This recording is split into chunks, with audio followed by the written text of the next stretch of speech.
Hello, everybody. Welcome to Friday's class, financial education class from United Indians Well Tribes Foundation. I'm Rocky Hollenbaugh, and it is 5/23/2025, and today we're going to be doing debt-free 2025. How's everybody doing today? Just waiting for everybody to get in here. Hello. Yeah, hello, Mr. Rocky. Hello, how are you? I'm fine, and you? I'm good. I'm sorry for the last couple of days that we weren't in class, but how's everybody doing? Yeah, I hope you're good now. All right, cool. Good to hear. Good to hear. Anybody got anything excited planned for the weekend?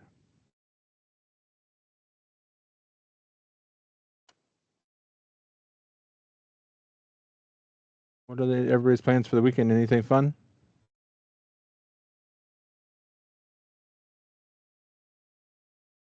Everybody's got a day off on Monday, I think, for the most part. Yeah, I'm okay. I'm okay, Bernie. And hello, Jessica and Sean and everybody else. Hello, Mr. Brown and Isabella. Good seeing everybody. Sean and Jessica, Nelson. Good seeing you guys. Okay, so my first question is, what would our life be like if we didn't have any debt? How would our life look like, and what would that be like? And just kind of think about that. Okay, and maybe we don't have any debt, which is a good thing, or maybe sometimes debt is a good thing to have too, right? There's some such things called as good debt, and so today I want to kind of talk to you guys about debt, if that's okay with you. Did you guys want to learn about something else? I have a bunch of other stuff we could learn about if you want to.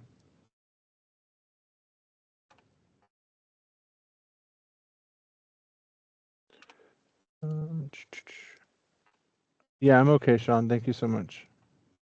And Chris and Drew, hello to Tracy, Ann, and Drew, and Perez, and all of you guys. Thank you so much. Okay, let's get at it. I'll share my screen right now. It is my birthday this weekend, which is kind of cool, so I'll be doing something for that probably. Hopefully. We will see. Okay, so we got everybody in here, it looks like. So I think we're ready to go. Cool. Okay, so everybody can see my screen, correct? Okay. Well, thank you, Tiffany, for sure. Yeah, for sure. Be big 4-0 this weekend. Oof. Scary. Okay, cool. I think we did talk about this before in a couple classes ago about debt, and we got through most of this, I believe. Thank you, Mr. Brown.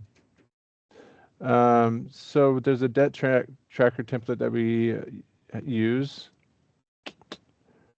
Just wondering which one we should do. We talked about that. Should we just, you guys want to talk about debt, or you want to talk about something else? Any questions that you guys are wondering Rocky, about? how you doing? I'm doing good. How are you? Is there something you want to learn about today? Yeah, we can go with debt. How's your health? I heard you in. Yeah, I'm good. I just need to take a day and rest up. I was just, All right. that's okay. Yeah, Yeah, I it was, understand. You need some it's some, vacation. You always say we need vacation, but I do need got a a bit vacation sleep. one maybe. Maybe I'll Yeah. take. Well, unfortunately, this weekend is not going to be the weekend to have vacation because we have a FAFSA workshop we're doing on Saturday, and everybody's invited if you guys want to Oh, come. Saturday at Daybreak Star, we have a FAFSA workshop. So if you're interested in going to school, this would be a good time to kind of link up with us on Saturday. So I think it's okay, at that's a noon good too. route. Yeah, if you guys are interested in getting signed up for financial aid, we'll help you walk through it. A bunch of colleges will be there, so you could probably get signed up for college as well. And that's going to be tomorrow at noon, from 12. I think it's like 11 to 2 o'clock or something like that at Do you Daybreak have to bring Star. your own computers? Nope, we have computers there for you. We have all that stuff for you. Yep, food. We're gonna be feeding you food, snacks. I remember think that we're- cafeteria, and I remember that they've updated that too in the building. Yeah, for sure. And I think that we're gonna give you some money for coming too, actually. So might be 11 worthwhile. to 12 or 11 to 1? I think it's 11 to 2.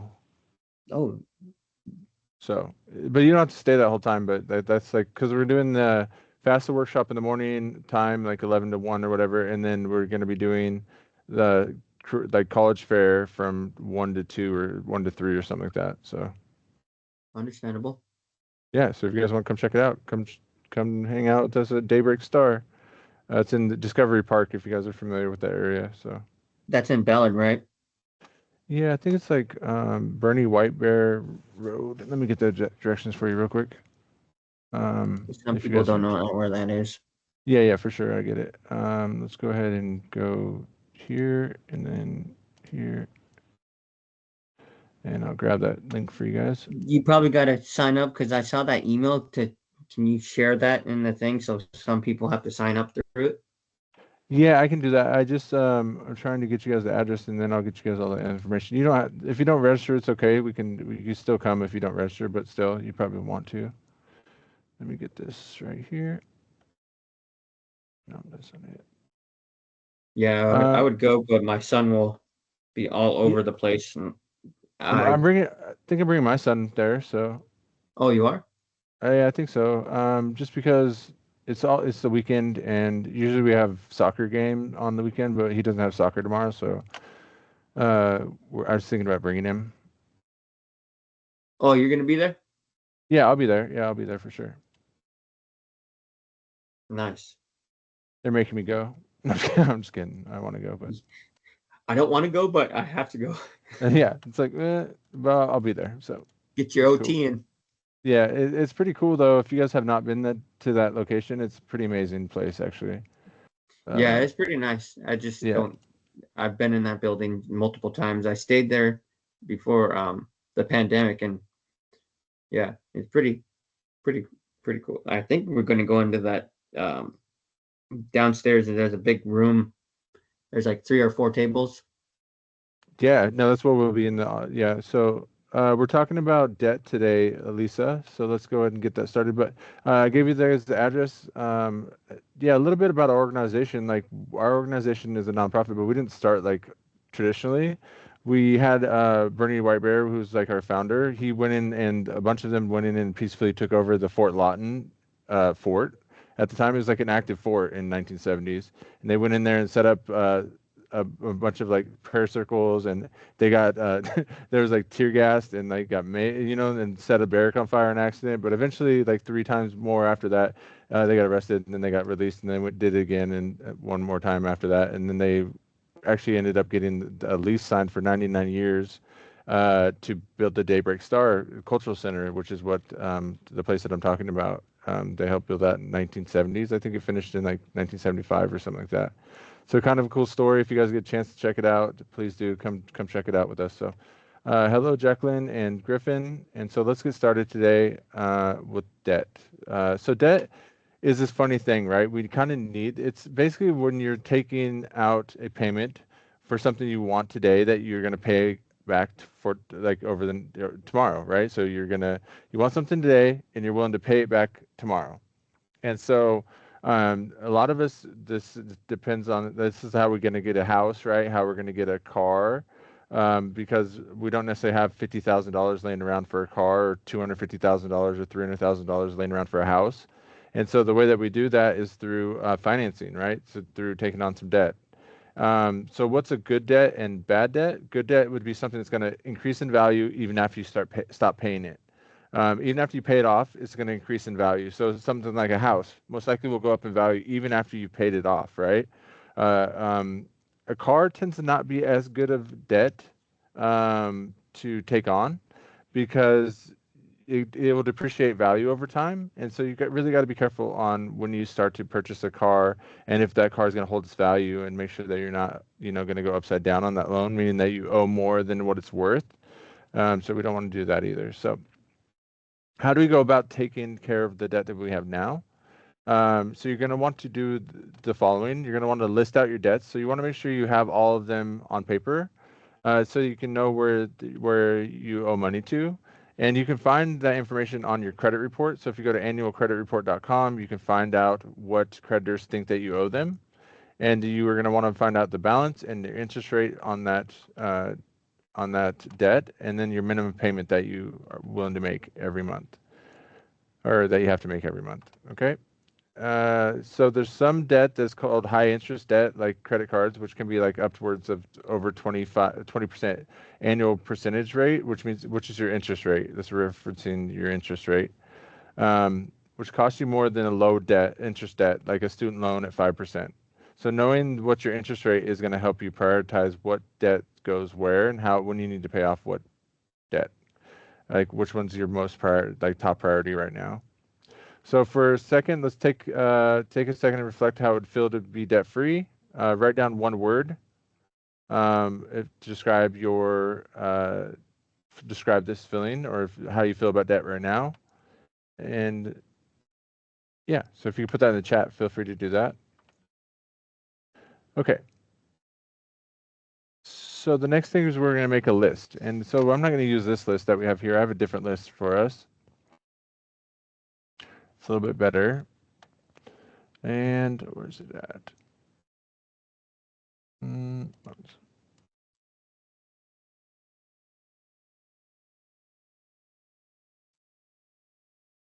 Okay, so let's learn some stuff too. So a personal loan, so let's talk about some different types of loans that they have out there for a second, and then I'll get you guys that template.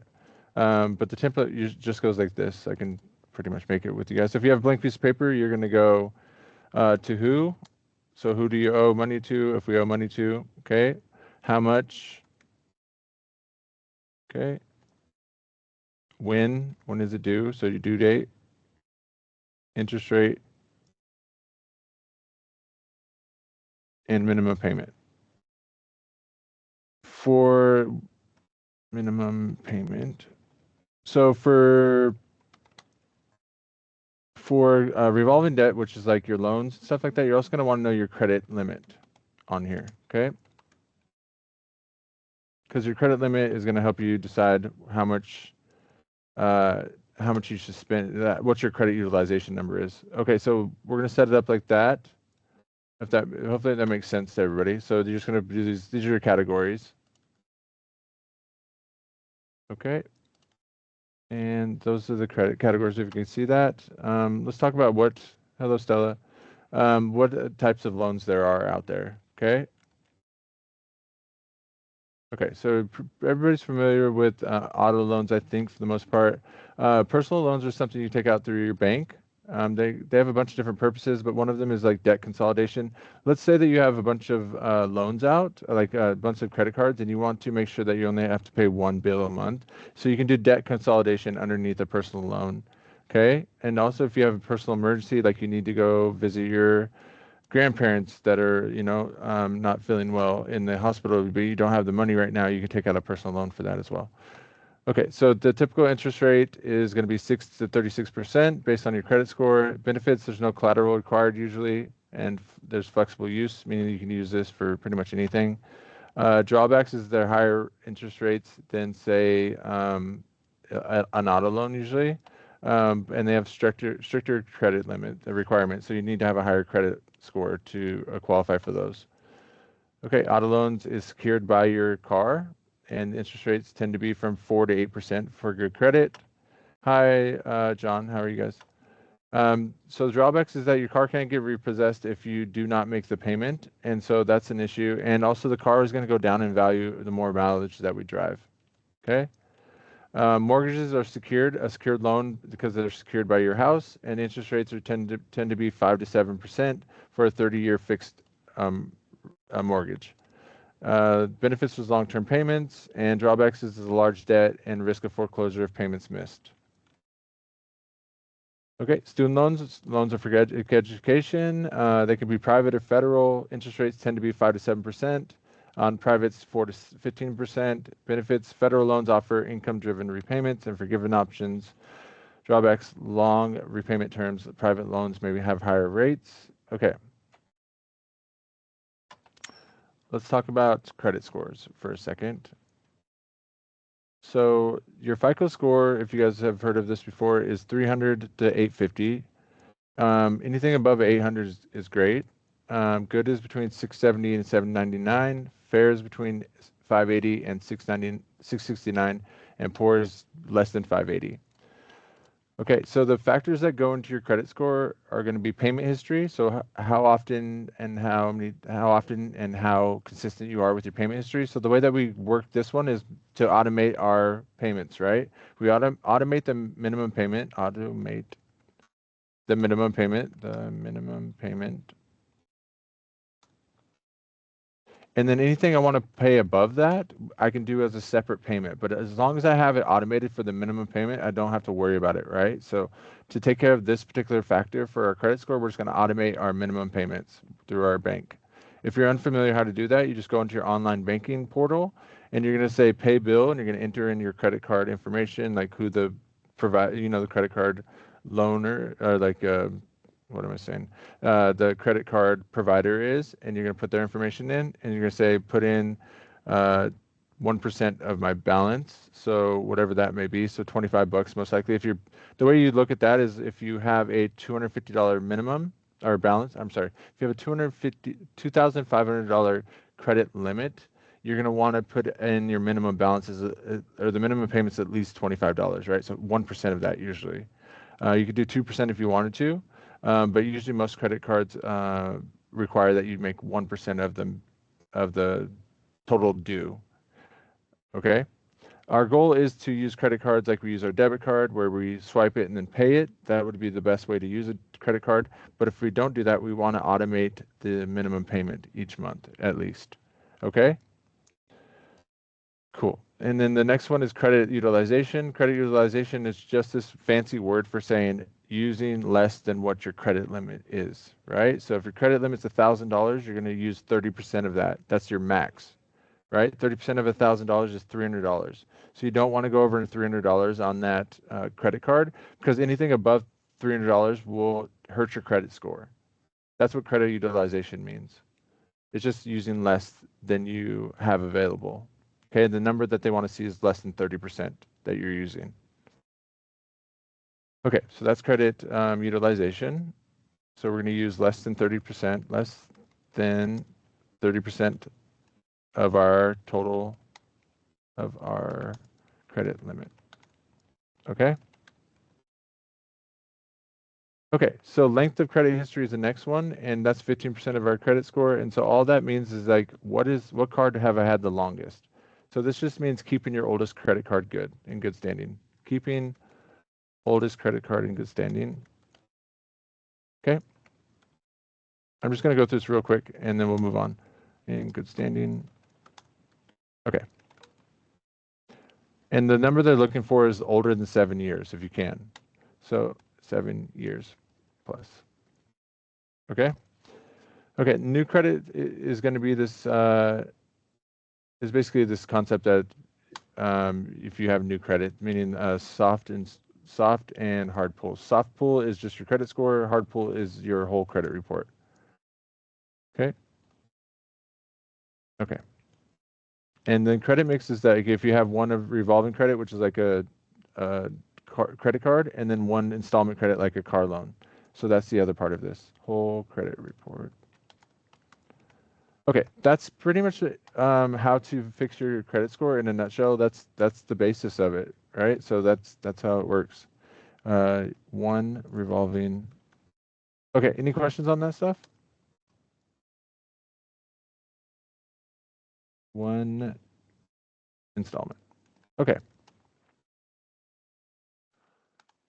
Okay, cool. So that's how you do your credit score. That's how you get that to where it needs to be. And so once you get that going, that's pretty much, that's it. You know, you get that going, you're pretty much set for your credit score, right? So that's basically the ways that we do that. So cool.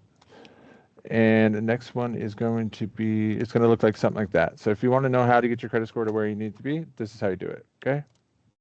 Cool. All right. What's the benefit of even having a good credit score? You get lower interest rate. In fact, if I could find this other, go back.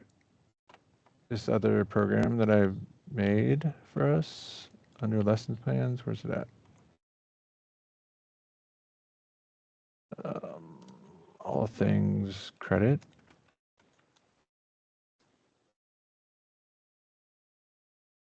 No. Just a sec, guys. Sorry. Okay. So down here, I kind of put together this presentation. So we just talked about this stuff, right? So what goes into our credit score, and then how decisions impact our credit score. Thank you, Mr. David, Mr. Rodriguez, for the birthday wishes. So on-time payments can raise your credit score by 50 points. Late payments will ding you about 100 points. Really late payments will ding you about 200 points. So credit utilization, meaning using less than 30% of your credit availability, like credit line, will give you 20 points. Going over that 30% will ding you 50 points. And then hard inquiries are negative 10 points. Soft inquiries are negative 1. Paying off an installment debt, 30%. Bankruptcy, 200% negative. So that's kind of the thing that goes into your credit score. And you can dive into this. I'll share this with you guys. So if you want to go really deep dive into your credit score and how to do it, I have tips and tricks and all that stuff in here for you guys to check out. Please do so. It's a pretty good workbook. So here's that in the chat. Boom. There we go. Okay. So I guess this is kind of a question I wanted to ask. We'll jump back into debt and that type of topic here in a second, but what if I'm going to be late on what if I don't have the money to pay my credit card or my, a debt that I have? What should I do? What are kind of some options that we could take to mitigate that impact on our credit score? Anybody? I know I haven't taught you, explained this yet, but I just wanted to kind of, what were you guys thinking on those?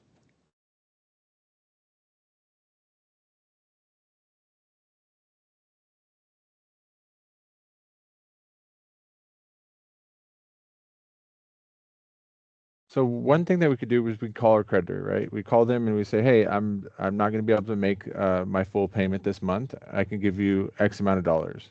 And so you make some kind of payment that month, and maybe you ask them for a different bill due date, so you could do that as well. So you could, oh, thank you, James. We could ask them for a new due date. So let's say that you get paid in 10 days or whatnot.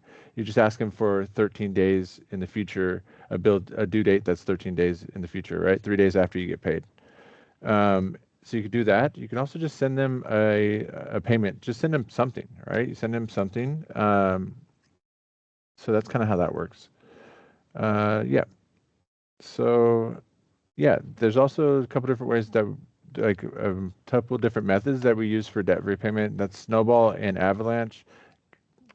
Snowball is paying the smallest debt first, and then Avalanche is paying the highest interest debt first to save on interest. So those are the two ways to pay off debt.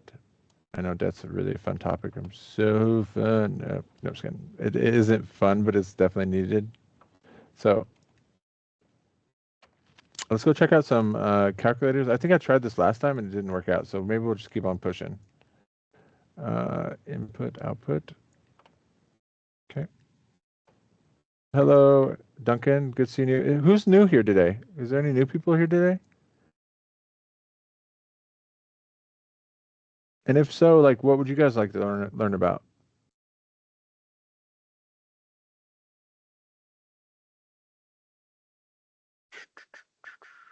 Okay.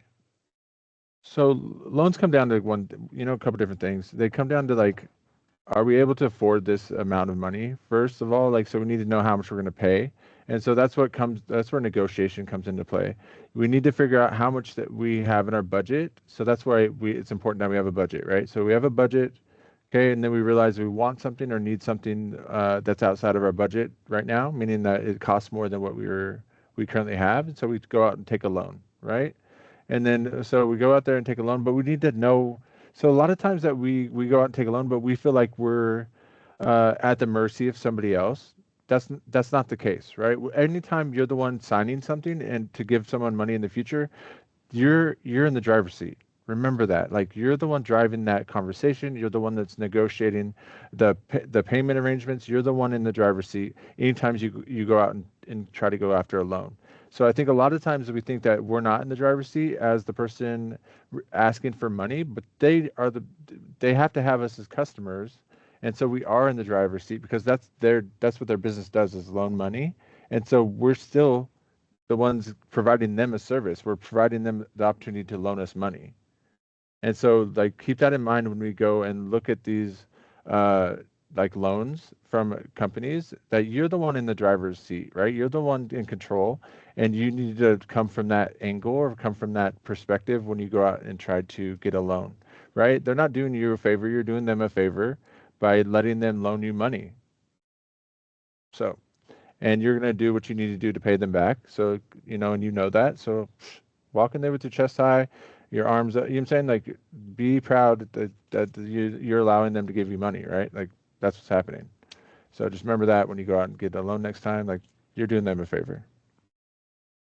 Cool. Awesome. Just wanted to share that real quick and keep on going. So, okay. Here's a loan and credit score tracker. We kind of went through this a second ago, but here's the version of it too. So you can put in month of the month it is, and then loan type, remaining balance, monthly payment, extra payment, month interest paid this month, credit score, and notes. Okay.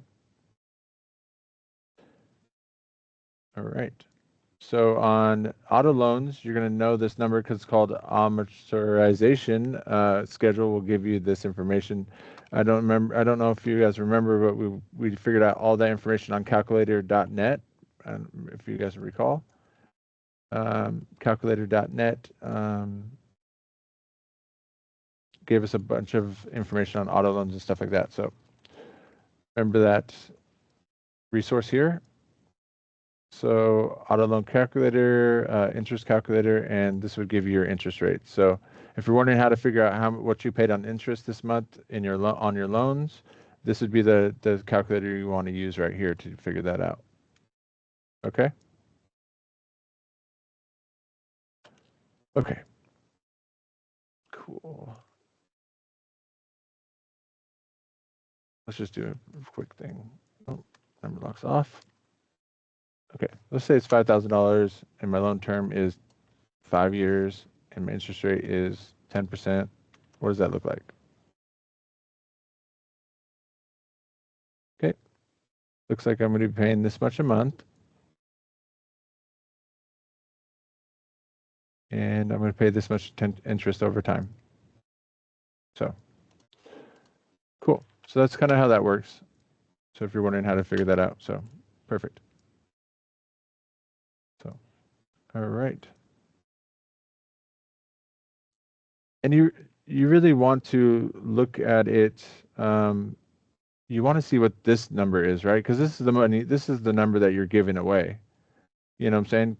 Also, you want to make sure that you negotiate this price range. Maybe you have leeway on the price. If you get this down to 4,500, how much is that going to save you? It's going to save you $10 a month, but it's also going to save you how much? So you want to play around the numbers before you go in there and ask for monies, right? You're going to play around these numbers and figure out what your payment's going to be, how much you're going to owe. You know, saying if you made the minimum payment, it's going to cost you $10 more a month. But if you were to do a typical car loan's about 3 years, I think it is. So let's say you ask for $10,000 for 3 years at 10% interest. Okay, that's how that would look. So you can put those numbers in here, okay, and just kind of mess around with them and see what numbers work for you. Cool. Thank you. Thank you so much. Okay, so that's this thing, this calculator thing. So please check out that website. I'll put it in the chat. There's a lot of cool information in here. So cool. All right, where's the chat at? Boom. Okay. All right, cool. That's in the chat now. Thank you guys. And so next one is going to be Your activity for tonight is your homework for tonight is going to be to fill out this tracker for the next 3 months for your payments and tracking your credit score. Okay, so you're going to go in here and put down the month, loan type, remaining balance, monthly payment, extra payment, interest paid this month, and credit score. Any notes that you have. So if you guys want to do that for homework, that'd be great.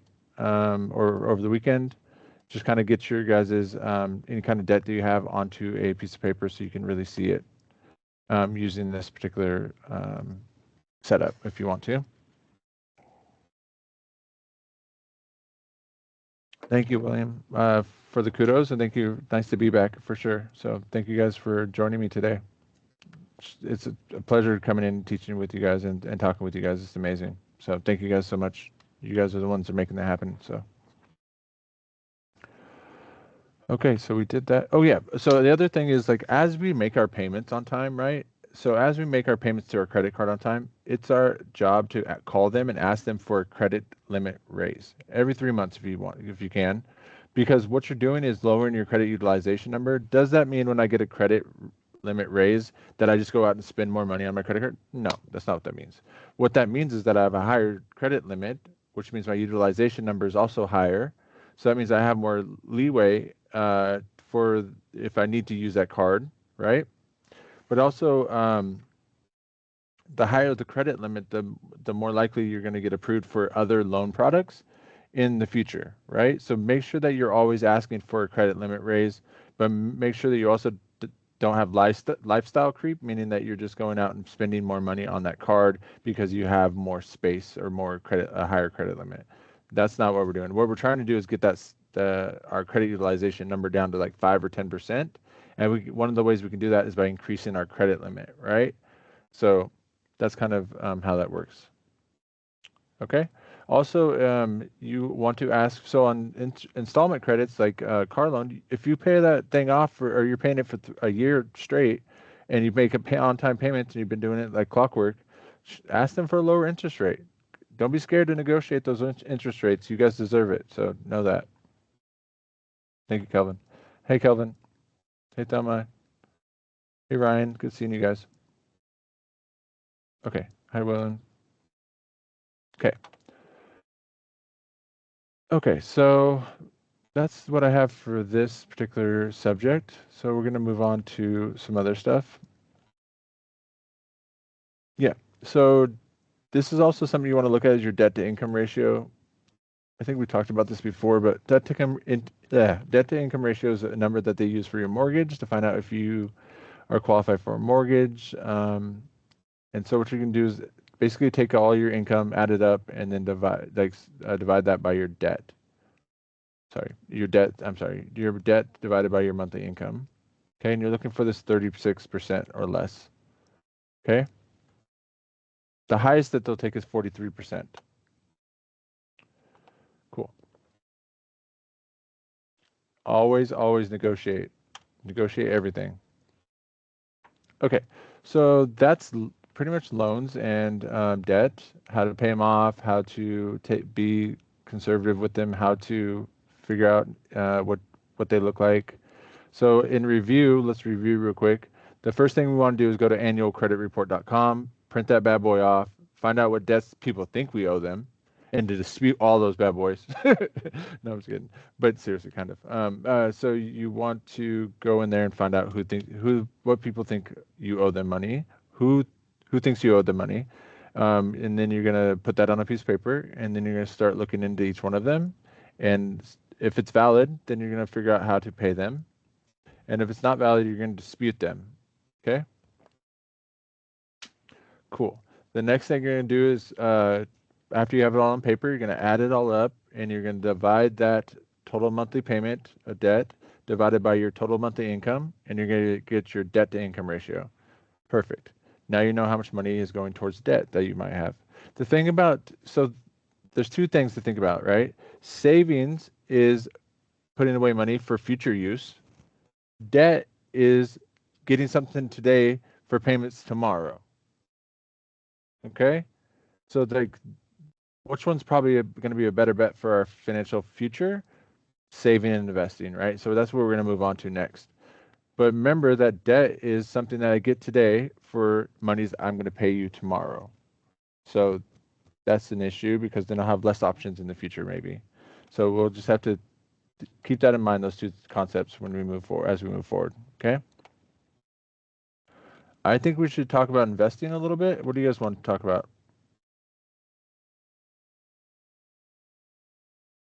Okay, we're going to talk about investing then.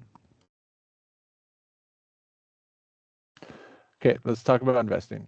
So investing is this big scary thing that isn't that scary, honestly. Once you start realizing that there's a lot of information out there for us to grab onto and learn. And so we're going to go to investing and talk about that real quick. Okay, so how does investing work and why should we even do it?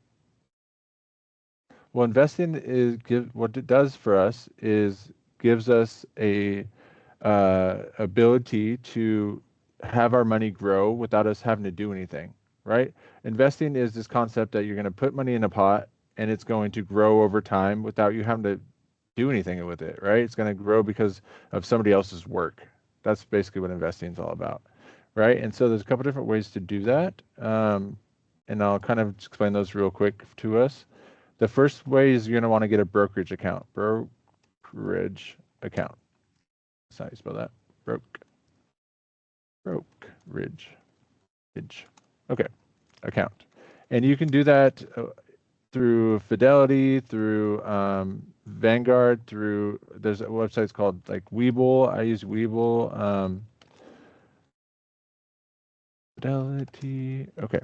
And so Webull, and so what those give you is, so we can't necessarily invest in stocks directly ourselves without a broker, right? Someone to put that money into, grab our shares. And before you actually could call the company up and ask them for shares directly, but they kind of got overwhelmed, and so they said they were going to just put together they put together the SEC and they put together a brokerage firm, which is what we use now today. Okay.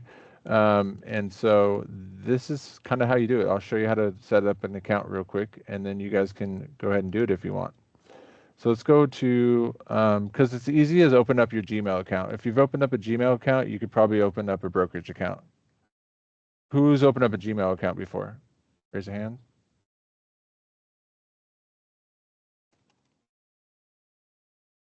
Okay. A lot of us, because I know, because you guys, I see your email addresses, so I know. Yeah. So Scott, since you've been in the class, you've opened up a brokerage account, right?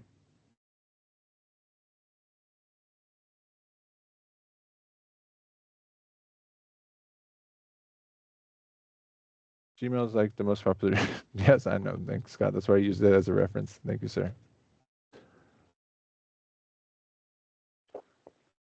Okay, so let's look at how you open an account. This is not right. So if I go to Vanguard, I'm just going to use Vanguard as an example, and I wish it would stop doing that. Okay, bam. Okay. So if I want to open a investment account, I just go down here and I go to open an account, which is not right here for some reason. Okay. There we go. Open an account. Boom. I click on this little button and it says, I already have a login. No, I don't. I'm new to Vanguard.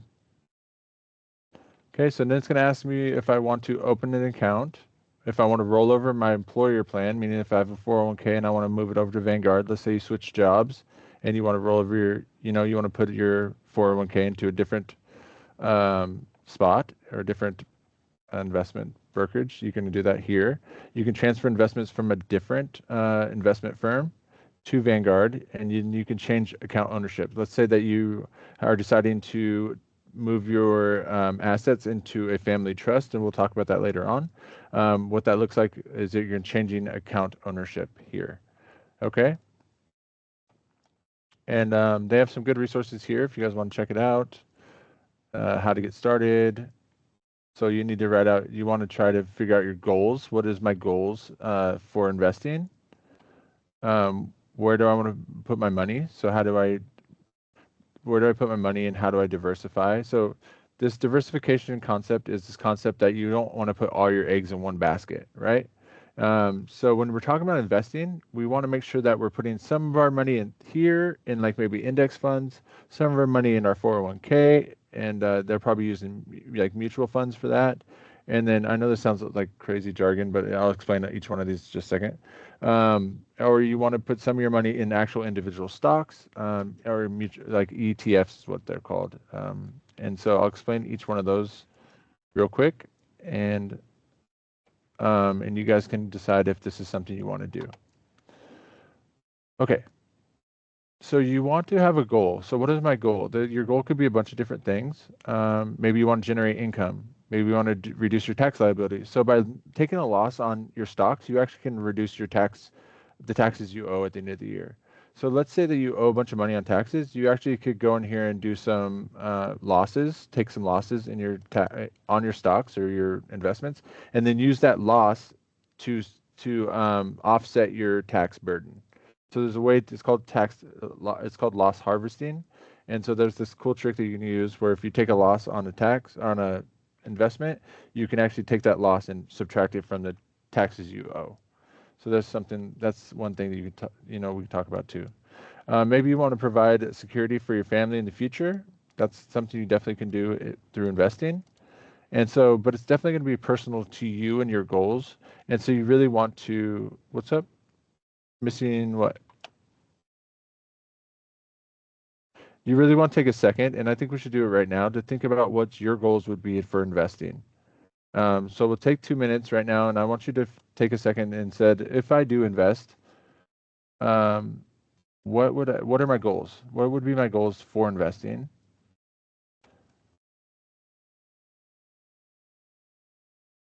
So take 2 seconds and then write down what would your goal be for investing, investment goals. And these can be short-term, long-term, or medium-term. Okay, financial stability. Perfect. I love that, Scott. Thanks. Over time. Okay, so investment goals, and those could be short-term, medium-term, and long-term.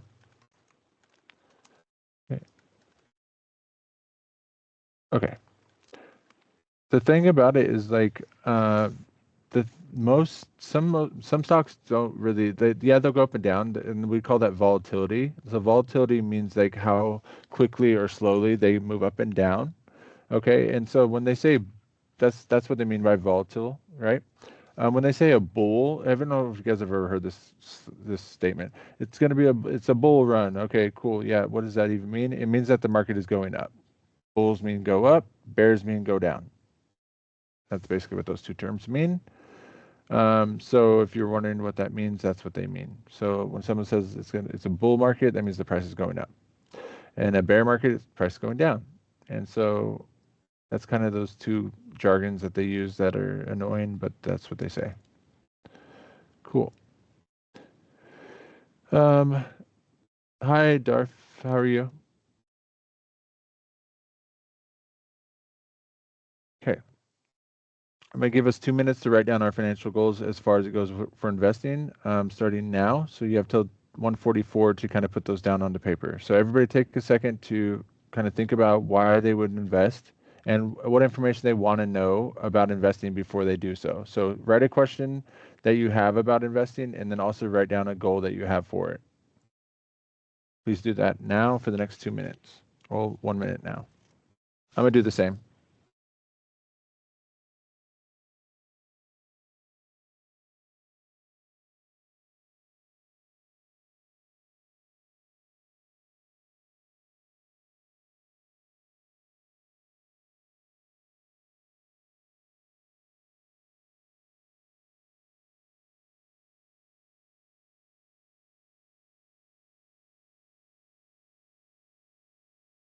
Hello, James. We're taking a second to write down our investment goals and any questions that we have about investing, so we can get those answers today and demystify investing for us.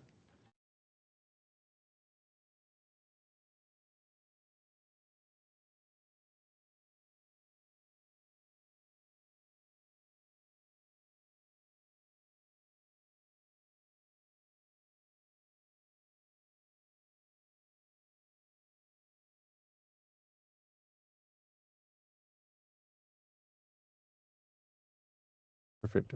Scott, I like that a lot. So how much money, for retiring early, how much money would you need to do that? So you want to put that on paper. Remember, we always do the math, right? We do the math. Do the math. Income generation, Tiffany said. Okay, perfect. 1.6 million. Okay. So the longer that you're in retirement, the more money you need to have for that said retirement, right? Because the more years that are going to be subtracting from it.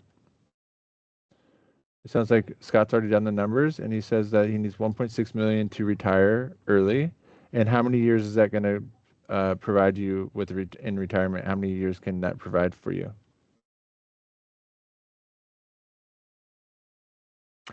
Everson, that's a great point. I really like that you brought that up because, in fact, you can take your 401k or your IRA and pull money from that and use it as a down payment without a penalty, which is pretty amazing.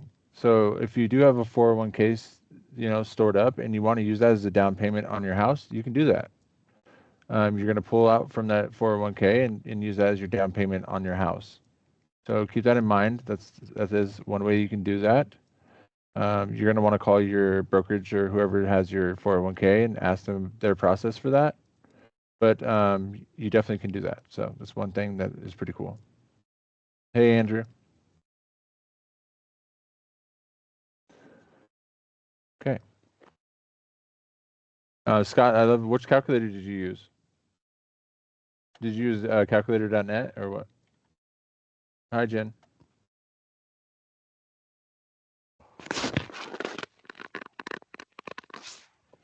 Sorry. Okay, so this is just one website where you can find some information about what you're doing. There's a good, like a thing that you can figure out. This is like an interactive tool to kind of help you figure out your goals. So if you're struggling on finding out your goals, you're going to use this quick starter tool from Vanguard to figure them out. Okay. So if you're having difficulties, then use that tool to figure out what your goals are. Okay. And so that's how you do that. That's a great tool. Yeah, calculator.net. Good job, Scott. Yep, good job, for sure. That website's pretty cool, huh, Scott? Hey, Jen. I think it's pretty cool. Okay, so let's go back to how we start this account. So once we're here, we're just going to go to open new account, open new investment account. So if you want to open a high yield savings account is what they called, that would be this one right here. Okay. And so, yeah, you can log in and open an account through this portal.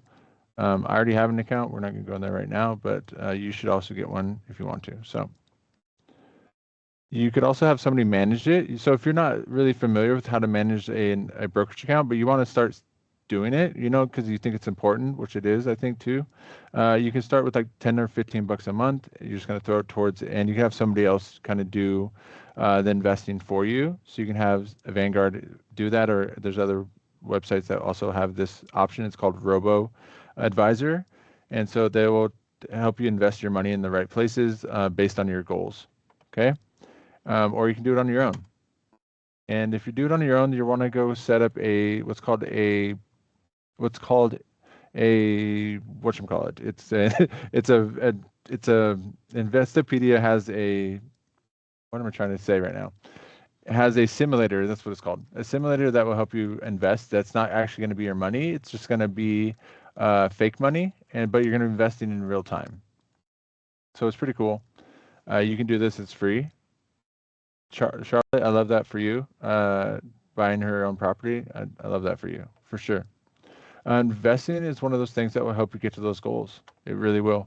Once we start taking the scariness of it away and start realizing that, yeah, there's a risk that we could lose our money, but we're going to do the research, and we're going to do the research to make sure that that doesn't happen, right? That's the way we take the fear out of something, is to do the research, get the information, gain the knowledge, take the fear away. That's how we do it, right? And it's because we're committed to being a lifelong learner, right? Like, we're committed to do this thing called lifelong learning, which means if we have a question, we're going to go find the answers. Question, answers. And we're going to find that through research, right? The answers are out there for everything. We just have to go find it, okay? And we're going to try to find a mentor. A mentor is somebody that can show us how to do something without having to do all the work that they've already done doing it, right? That's what a mentor does.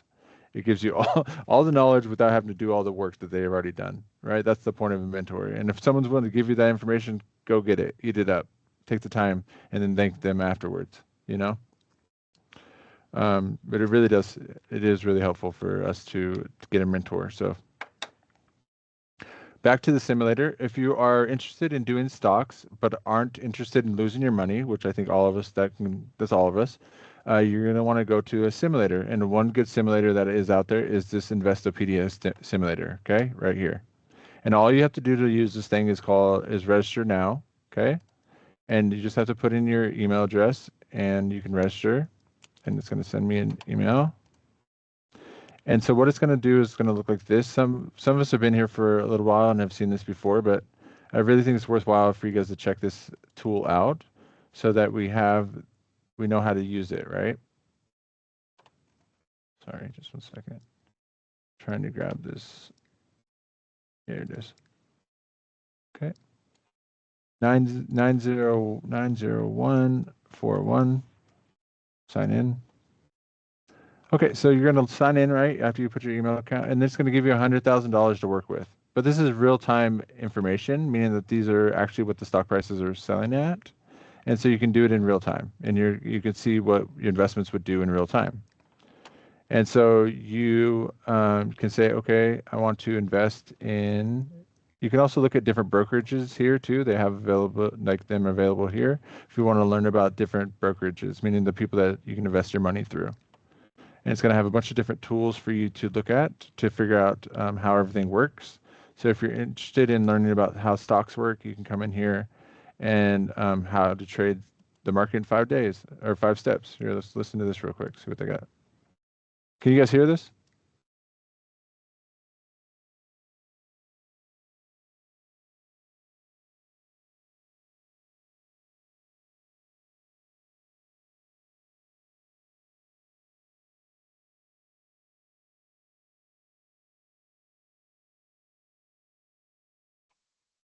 Ooh.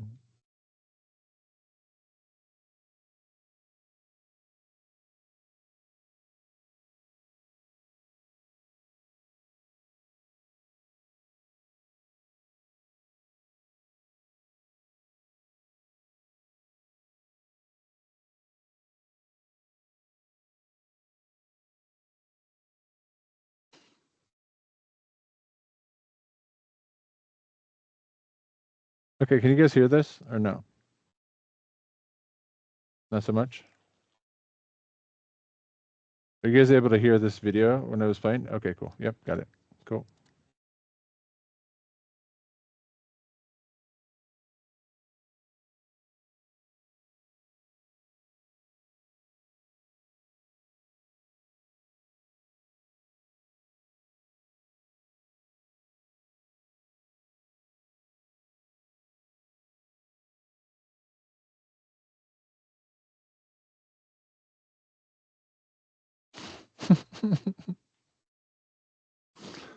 Okay, so that's just some of the resources that are inside of this.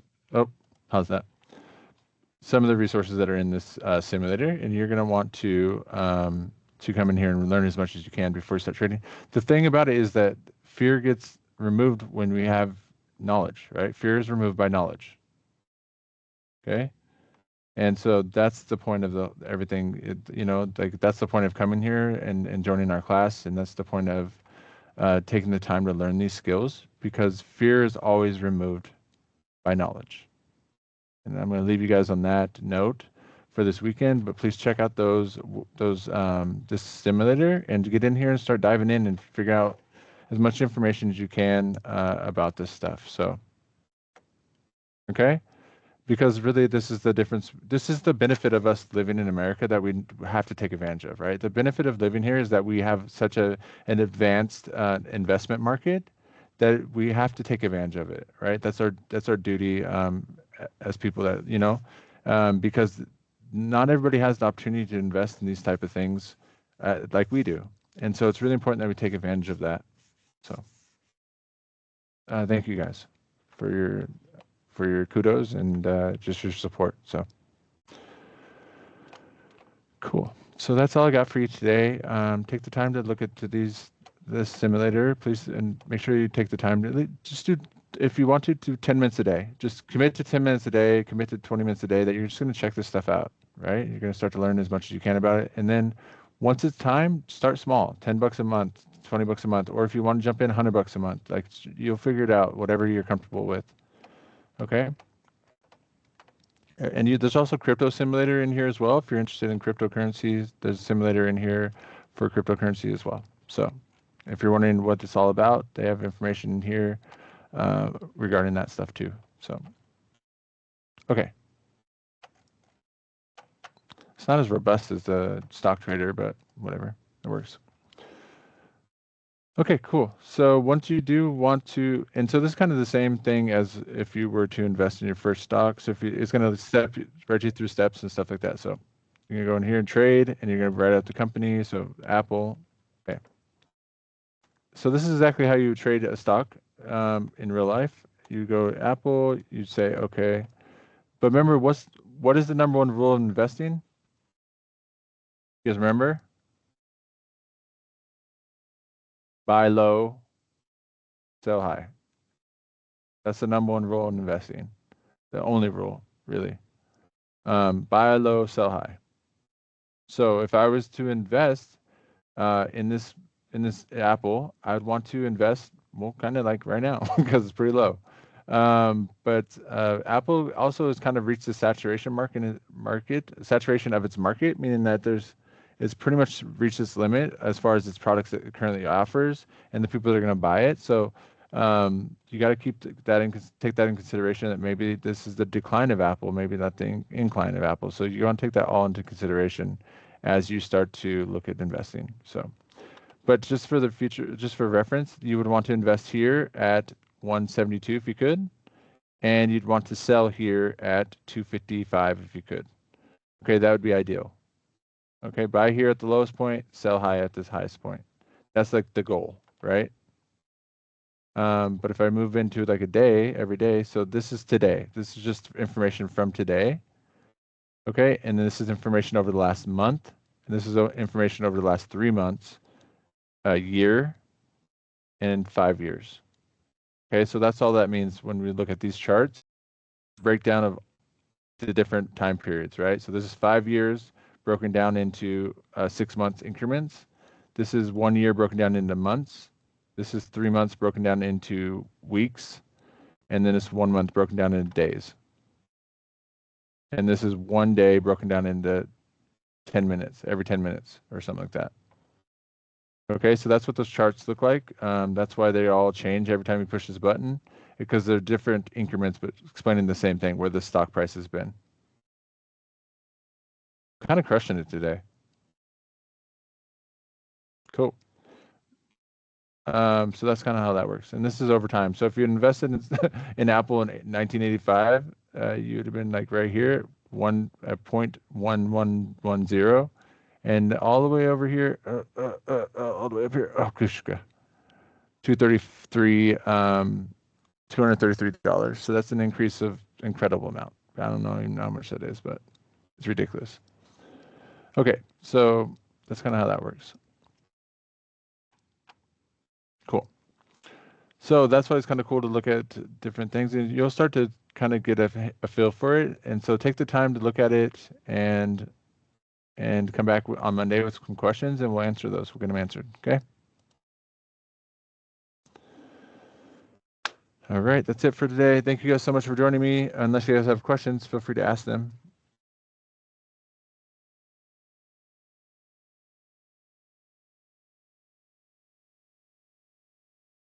Okay. Okay. The one thing let's review. Debt is buying something or getting something today that you're going to pay for in the future. Saving and investing is putting something away today that you're going to use in the future. Okay. Perfect.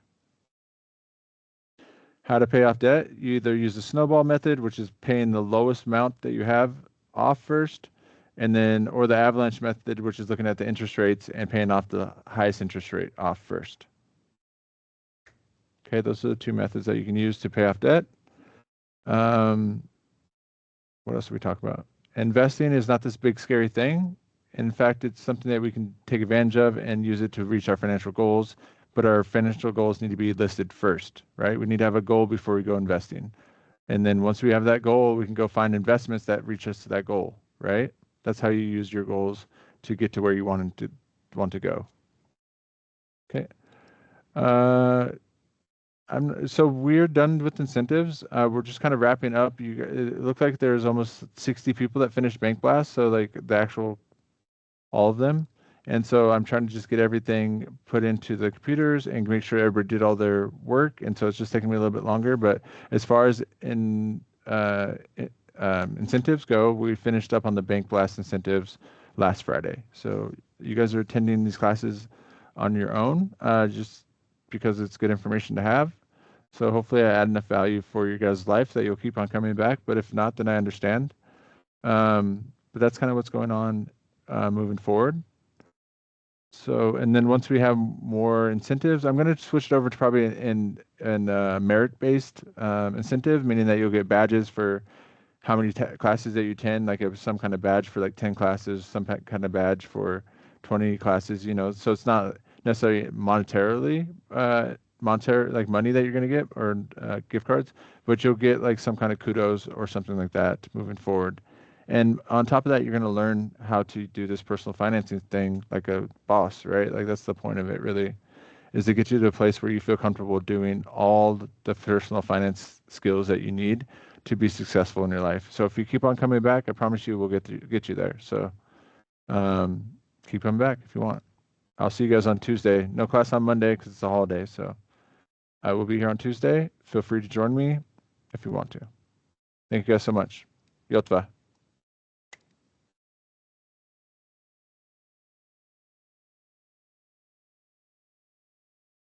You're welcome, Evanson. Welcome. Thank you, Charlotte. Thank you, Nelson. Feel free to email me any questions that you might have, and I will see you guys on Tuesday. Bye, guys. Have a great weekend. Be safe.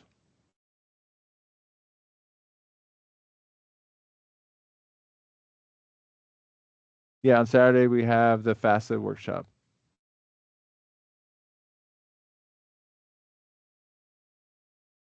Carol, Kate, I already answered that question, so I'm not going to answer that question again. And I'll see you on Tuesday, Duncan and Bryce. Thank you, guys. And hopefully I'll see you guys this weekend on Saturday. Come to our FAFSA workshop, get food, get some incentives from that, and yeah, coming out. You have a great evening too, Bryce. All right. Goodbye, guys.